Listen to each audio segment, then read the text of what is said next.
जय हिंद दोस्तों तालिबान आजकल ज़बरदस्त लेवल पर चर्चा में है और लगातार उसके ऊपर कोई ना कोई टॉपिक निकल कर आ रहा है कि कभी किसी बॉर्डर के ऊपर कब्जा कर लिया, कभी किसी टाउन के ऊपर कब्जा कर लिया, कभी कुछ।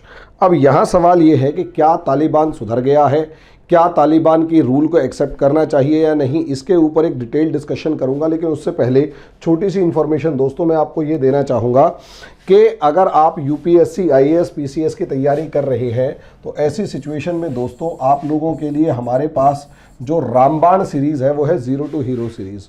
उसमें हम आपको बेसिक एनसीईआरटी के जो कॉन्सेप्ट्स हैं वो पढ़ाने वाले हैं, जिसकी वजह से आपका 100% पीटी और लगभग 40% मेंस का जो बेस है वो तैयार हो जाएगा और इसकी वजह से आप फिर जल्दी से यूपीएससी या किसी भी पीसीएस एग्ज़ाम में रुकने वाले नहीं हैं।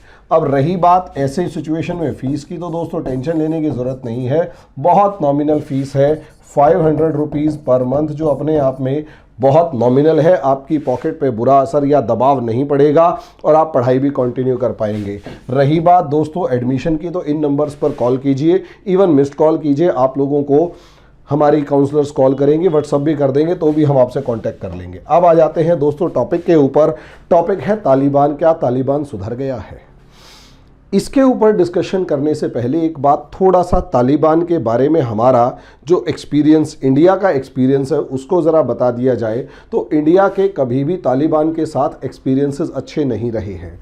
अगर आप ये देखें कि IC-814 नाम का एक प्लेन हाईजैक हुआ था 16 दिसंबर 2016 को। ये भारत की मतलब 1999 के अंदर, 1999 में वो भारत के लिए एक काला दिन था, क्योंकि उस टाइम पर कांधार के अंदर उन सारे आतंकवादियों को एक सेफ्टी प्रोवाइड की थी तालिबान ने।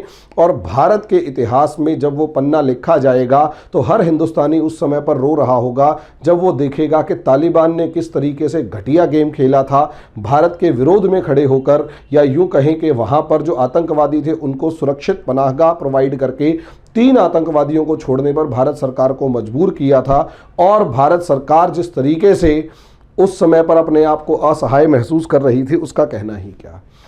तो हमारा कांधार और खासकर भारत में, मतलब भारत का तालिबान के साथ कभी भी बहुत अच्छा सा एक्सपीरियंस नहीं रहा, क्योंकि उसके बाद, उससे पहले भी यदि आप देखें तो तालिबान हमेशा से कश्मीर मामले में पाकिस्तान को सपोर्ट करता रहा। और यहाँ तक कि 1989 के बाद इन्हीं टेररिस्ट ऑर्गेनाइजेशंस को, इन्हीं टेररिस्ट ग्रुप्स को पाकिस्तान एक सेफ कॉरिडोर प्रोवाइड करके कश्मीर में भेजता रहा है। और कश्मीर के अंदर जितनी भी इंसर्जेंसी हुई है, जितनी भी मारकाट मस्ती है, उसके अंदर तालिबान को ही जिम्मेदार, पाकिस्तान को सपोर्ट करने में तालिबान बहुत ज़बरदस्त रोल प्ले करता रहा है।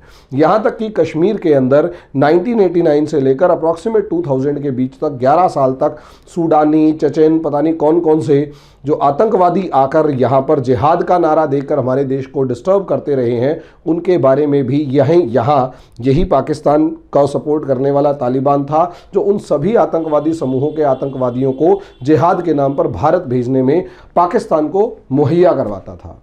अब ऐसे में तालिबान, और रही सही इसके अपने देश के अंदर अगर तालिबान को देखा जाए तो दोस्तों, अगर आप बामियान के बुद्धा की मूर्ति देखो तो इसने तोड़ दी।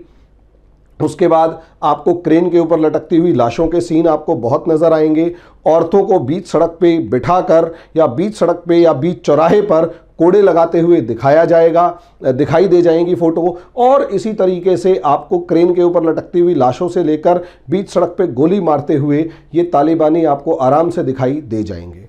अब ऐसी सिचुएशन में ये जो मानसिकता है, ये जो मतलब एक बहुत ही जलील मानसिकता जो है, उस मानसिकता को क्या तालिबान छोड़ चुका है और तालिबान एक नए फेज में आगे बढ़ चुका है।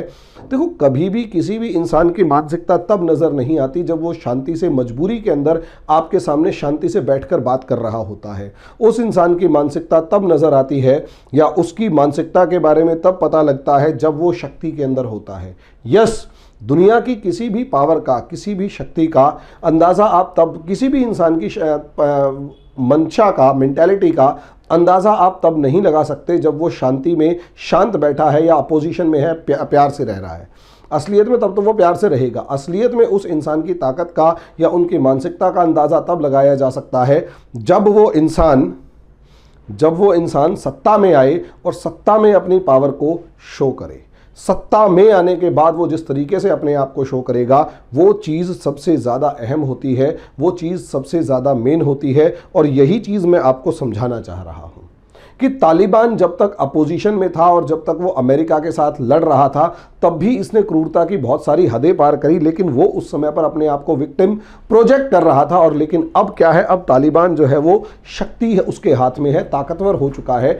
ऐसी सिचुएशन में अब लोग ये सोच पा रहे हैं, सोचने पर मजबूर हैं कि क्या तालिबान सुधर गया है, क्योंकि पिछले काफ़ी टाइम से तालिबान शांति का स्वरूप दिखा रहा था या शांति का एक भेष बदल के आगे बढ़ रहा था।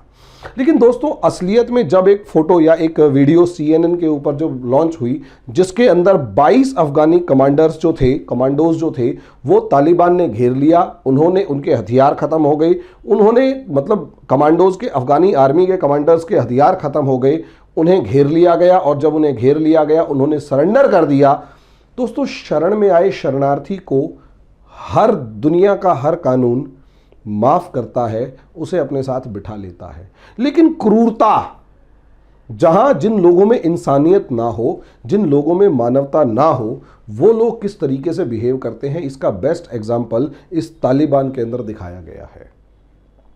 तालिबान के अंदर दिख रहा है, इन 22 के 22 अफगान सैनिकों को बिठाकर सर में गोली मारी गई है। वीडियो में आप देख सकते हैं। वो जिस तरीके से प्रोटेस्ट कर रहे हैं, वो क्लियर वर्ड्स में दिखाई दे रहा है कि भाई वो असलियत में रिक्वेस्ट कर रहे हैं कि हमें छोड़ दो, हम सरेंडर कर चुके हैं। लेकिन ये तालिबान जो है, ये तालिबान कभी किसी इंटरनेशनल लॉ को तो मानता नहीं है। और जहां तक मुझे ऐसा लगता है कि इनकी शिक्षाओं के अंदर रहम नाम की कोई चीज़ नहीं है, इनकी शिक्षाओं में रहम नाम की कोई चीज़ नहीं। और जिस भी आइडियोलॉजी को ये फॉलो करते हो, मुझे लगता नहीं है इस्लाम की आइडियोलॉजी को अगर फॉलो करते हो, और अगर इस्लाम की आइडियोलॉजी को ही फॉलो करते हैं तो इस्लाम में ही, अगर इस्लाम में मुसलमान के द्वारा मुसलमान को मारना जायज़ है, तो यार मेरे हिसाब से इसके ऊपर तो हर आदमी को आवाज़ उठानी चाहिए, हर सच्चे मुसलमान को आवाज़ उठानी चाहिए कि ये तालिबान को क्रिटिसाइज़ करें और खुलकर क्रिटिसाइज़ करें, उसको खुलकर इतना क्रिटिसाइज करें। जो लोग यहां खड़े होकर तालिबान के विजय के ऊपर फेसबुक के ऊपर सीटियां बजा रहे हैं, तालियां बजा रहे हैं, क्या वो इस चीज़ को एक्सेप्ट करेंगे कि उनकी माताएं बहनें घर से बाहर निकलें और थोड़ी सी उनसे अगर गलती हो जाए तो उन्हीं को तालिबानी जैसा कोई भी एक सरफे इस्लाम का नारा लगाते हुए और उनको सड़क पे कोड़े मार दे? ये जितने जाहिल फेसबुक के ऊपर आकर इस टाइम पर शोर मचा रहे हैं कि तालिबान की विजय हुई, अमेरिका हार गया। अबे जानवरों, ये जितना तालिबान अत्याचार कर रहा है, क्या तुम अपने घर के अंदर माताओं बहनों और तुम खुद के ऊपर वो अत्याचार बर्दाश्त कर पाओगे? वो अत्याचार खुद के ऊपर बर्दाश्त कर पाओगे? ये सोच कर देखो ना आप। और अगर वो बर्दाश्त कर पाओगे कि तुम्हारी माता या बहन को तालिबान का कोई व्यक्ति सड़क के ऊपर आके कोड़े मार रहा है या हो सकता है गोली मार रहा है और तुम कहीं अपील भी ना कर पाओ, तो आपको आपकी जाहिल वाली सोच का अंदाजा हो जाएगा कि तालिबान कितना क्रूर है और तुम कितने बेवकूफ़ और जाहिल अनपढ़ गवार हो। अब तालिबान के ऊपर आ जाते हैं दोस्तों। असलियत में तालिबान का बेसिक मकसद क्या है, वो ऐसा कर क्यों रहा है? सोच कर देखिए। वो असलियत में किसी दुनिया के कानून को तो फॉलो करता नहीं है, कोई दुनिया का कानून उनके लिए है ही नहीं, मायने ही नहीं रखता उनका।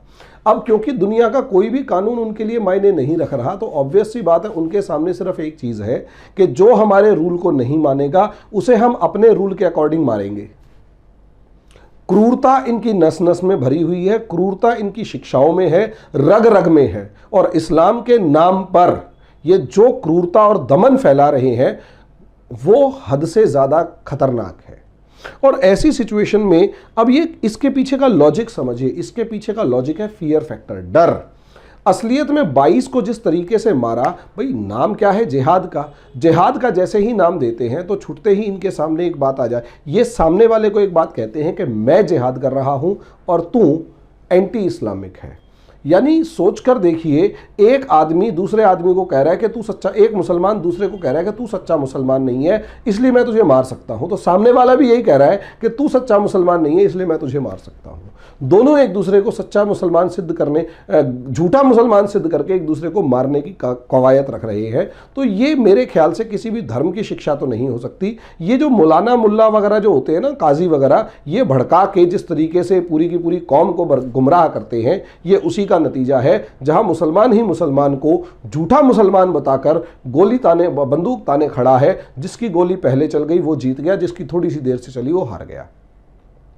अब आप अंदाजा लगाकर देखिए, तालिबान जो है वो अपने आप को जिहादी ठहराकर, अपने आप को वॉरियर ऑफ इस्लाम, इस्लाम का रक्षक या इस्लाम का योद्धा ठहराकर जिस तरीके से बुरी तरीके से अफगानिस्तान के अंदर अफगानिस्तानी सेना का दमन कर रहा है, तो वास्तव में वो अफगानिस्तान के अंदर बाकी जो भी सेना के लिए मुसलमान लड़ रहे हैं उन सबको गैर इस्लामिक सिद्ध करने की कोशिश कर रहा है। और उसके साथ साथ अब उसको अनपढ़ लोगों का सपोर्ट खूब ज़्यादा मिल रहा है। अफगानिस्तान में 20 साल में जो भी हुआ उससे कोई शिक्षा वगैरह तो प्रसार हुआ नहीं है। अनपढ़ों का रैला है, अनपढ़ों की कौम है। और जिस तरीके से वो एंटी अमेरिका एक सेंटीमेंट के साथ जी रहे हैं, तो तालिबान जैसे ही आगे बढ़ रहा है वहां पर और ज़्यादा बेवकूफ़ों का जो हजूम है वो तालिबान को सपोर्ट करता हुआ नज़र आ रहा है। और वो जो सपोर्ट है वो लगातार बढ़ता जा रहा है।